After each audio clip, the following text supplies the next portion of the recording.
Welcome back everybody, welcome back to the kitchen. To start off the year we're going to recap on some basic techniques.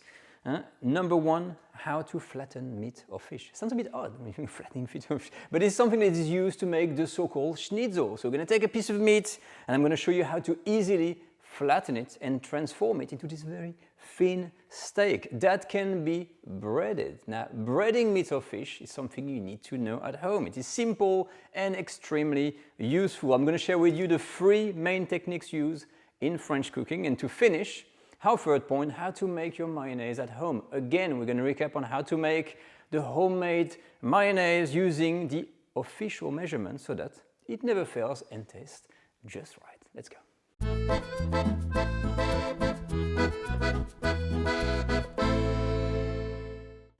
Now, flattening meat is not something we do very often, right? And I never do it as well. I always have a piece of meat and say, oh, I'm just going to cook it like this. But yeah, when you want to make, like I said, this kind of schnitzel or whatever, you can use any piece of meat. This is pork, this is chicken. Now, this is really the worst case scenario. You go in your supermarket, they already have steaks already done. What you want really is to have this large piece of meat that you're going to be detailing just the right size. It has to be a little bit thin already so that it's going to be very easy to flatten. If you have something thick like this, you can flatten it, but it's going to take forever.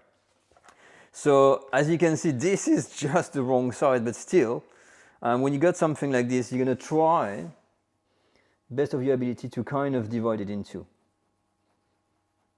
So you take a kind of a sharp knife, because you want to have this kind of thin, really thin steaks like that. Except for the pork. Now the chicken is more annoying. I've tried to cut my chicken breast like in two, but you always get like a piece, so you get a very thin one. This one is like super thin, and it's got a thick part here. And this one is a bit of a thicker. I've made some incision here, but you're going to see the chicken much easier to flatten. And if you have fish as well, like a slice of salmon, like Les Frères Trois Gros and his famous chef, they got this salmon with sorrel. It is simply a piece of flattened salmon. That's what it is. So now let's do the flattening and let me show you how easy you can do that. Now for the flattening, you need a sturdy chopping board sitting on a tea towel or something. It's nice and solid. And you need your meat, 2 pieces of parchment paper, and of course something to flatten. Now usually it's a tool. It's a special heavy kind of metal thing that you buy. It's a nightmare to find. And when you have it, it's like, oh, what am I going to use that thing? So what I do, same thing as I did with the cordon bleu, I did it back in France. I'm using this, a good old pan with a kind of a thick surface. It's got that thick bottom here that I'm going to use to do the flattening. So how do we go about it? Take just 1 piece of parchment paper, and then we then put a piece of meat on.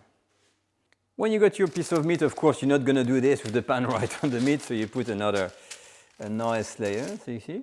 And then you have to be quite firm. That's roughly the structure you need to put in. But it's going to start to very quickly flatten your meat. That's it.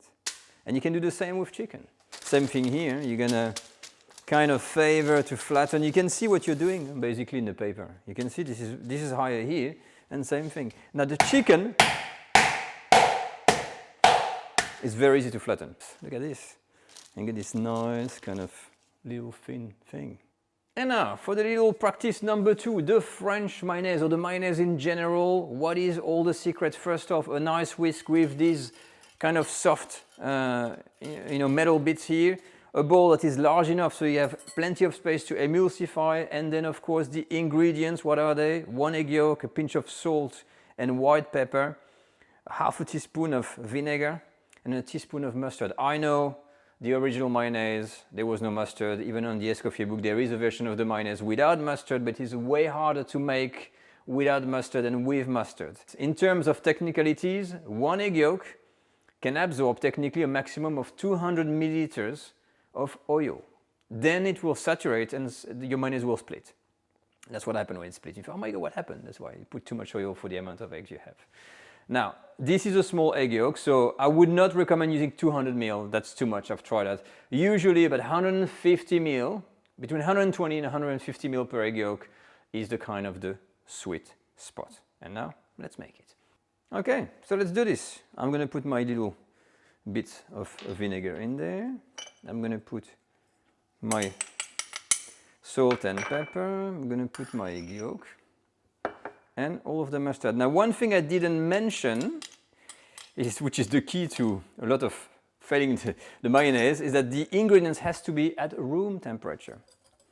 Okay, very important. If your egg is cold, your egg yolk, that is going to prevent the mayonnaise to rise, to emulsify. And what you want at the beginning, like this, see it's a very small egg yolk, is to do that emulsification first, the vinegar, the salt, the pepper and the egg yolk. So a little bit with your whisk. Spend like a good minute doing this, okay?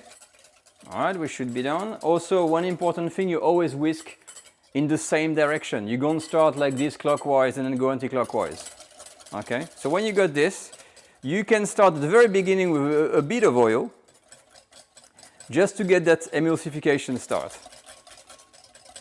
And there is that kind of rumor, going around that when you make a mayonnaise, you have to put like droplets per droplets per droplets, which in fact is not accurate, because once you got the emulsification going, like now, for instance, so you see, it starts to firm up. If I want, I can actually pour a good amount of oil at a time, wait, incorporate, put more oil, and like in 4 times, 5 times like this, you can start pouring the oil quite quickly, okay? But then it's becoming hard, so use some elbow grease, and we keep on whisking and incorporating the oil. As you can see, I can put plenty of oil in there. You can see it's drowning first. I'm emulsifying clockwise, same direction, and then it's nice and firm. So I'm going to keep on going. And I'm done. So you can see, is the mayonnaise firm? Yes, it is. Look at that. Perfect. So we've got the flattened meat, we've got the mayonnaise, and now for the breading. The breading has 3 techniques, and I think they go in order of laziness, I think, really. So the first one, the most involved, the one that works the best, is the classic trifecta of ingredients: flour, eggs, followed by breadcrumbs. It's a very easy technique to do, and I'm going to show you exactly right now, because we're going to use the pork for that. So the egg, make sure you beat them into an omelette. So I've got my meat has been pre-seasoned, so salt and pepper, don't forget with your meat. So I'm using the pork steak. So the pork steak is going to go into the flour. Then you have to really remove the excess, so you can kind of tap it like this with the hands. Okay. So then the egg. So that can be really messy, the egg. You wait for it to drip. Okay. And when it's done, finally, the breadcrumb. So the breadcrumb, you can go with your hand first to seal everything. Okay, try to put the breadcrumbs, and that's it. Now, what you can do is to put a second layer as well, if you really want to, but that's really up to you. I actually could not resist. I put it in the egg a second time because it was a bit thin. And look at this. When you do a double run, see what happened? You get a really, really kind of nicely coated. So what's next? By order of laziness, as I said, if you can't be bothered with the flour, the egg and everything, then you can remove some of that. You're going to keep just the breadcrumbs, and we're going to do what's called a mustard breading. That works usually, or it is usually used in French cooking mostly for chicken, anything that's poultry, okay, but usually it is chicken. So salt and pepper, of course, on your little, fillet or schnitzel, whatever you call them, and then you're going to take a kitchen pastry brush, and what you're going to do is you're going to be painting. So instead of having the flour and the egg to stick to this, you're simply going to take this. And I think this is outside of France is quite used quite a lot. Okay, you can have this. I'm using that paper here because it's going to be a big mess, and that's it. We're going to be brushing with mustard, but don't overdo the mustard neither. And to finish, of course, once you've got your little chicken schnitzel, it is all a matter of having, and that whole thing, the whole breadcrumbs to stick. Now the breadcrumbs is interesting because you can add herbs in there, you can use like a fine style breadcrumb, a homemade breadcrumbs, you can have like really coarse pieces of bread, it's up to you. But what you need to do always, it's kind of press down to make sure that all the crumbs are going in there. So here we are. 2 methods. What is the third? It is the butter breading. We've got nothing else. You melt butter, use that clarified butter that you're going to brush over the meat and then turn the meat into the breadcrumb, and that's it. This is a method that is used sometimes when you really don't have anything else, but it doesn't work very well. I've tried it a few times. It's hard to get everything to stick. You have like patches without breadcrumbs and stuff like that. But ultimately, these are the 3 techniques. Now, if you were here last week, you would have seen the new pan, the Le Creuset rustic sauté pan cast iron enamel with that, that wooden handle here, so it doesn't get hot at all. I've got 2 tablespoons of sunflower oil. I don't want it to burn. This is the big thing, the big enemy is too much temperature when you do these breaded things. It's really what you don't want. You really start like this, medium. That's gonna be good. Shall we start with the pork or? Okay, let's try. I'm gonna go very slowly. Actually, I think that's the chicken. I got it wrong. We start with the chicken first. Perfect, I think we're done. I'm gonna remove those and put them into a plate. I'm gonna take the pork this time, as I said. That's more like it. You see the shallow frying effect. Woohoo! These are cooked, heat off, and on the plate.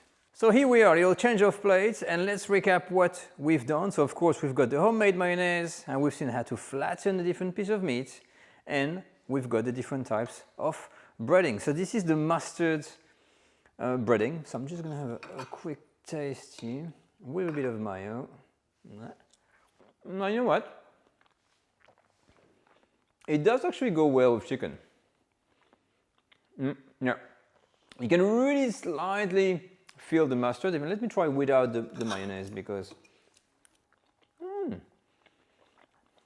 works, huh? It's a kind of a thin condiment kind of thing. You got a taste.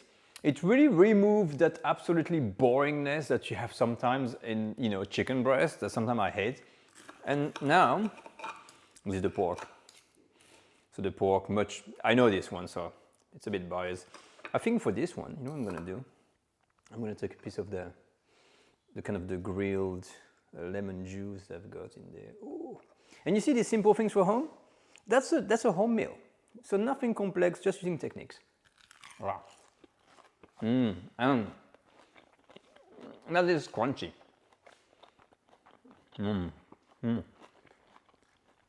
Moist, crunchy. But here we are, this is the end of the video with the recap of the little technique, and very important, so keep in mind, this is no complex kind of meal, but just going the extra mile and transforming a piece of meat into something flat, doing a breading, doing a mayonnaise, adding some lemon like this, and boom, you've got something that is much more enjoyable than the standard stuff. Like if I would have just pan-fried that pork steak, for instance, or even that chicken breast, there would be no soul into it. And this is why I'm trying to explain my courses. We've got that basic courses for French cooking, get started with French cooking, that learning all these small things really goes a long way in your cooking for every day, and you can use it over and over. So please keep this in mind, and I hope you're gonna try this. But that's it for this video. I will leave you now with this picture, just to remind you all the work we've done. And as always, if you want to follow us, you can use Instagram, Facebook, Patreon. You can enroll in the culinary school to learn all of the basic. And as for me, I will see you next week for another French cooking video. See you all, bye-bye.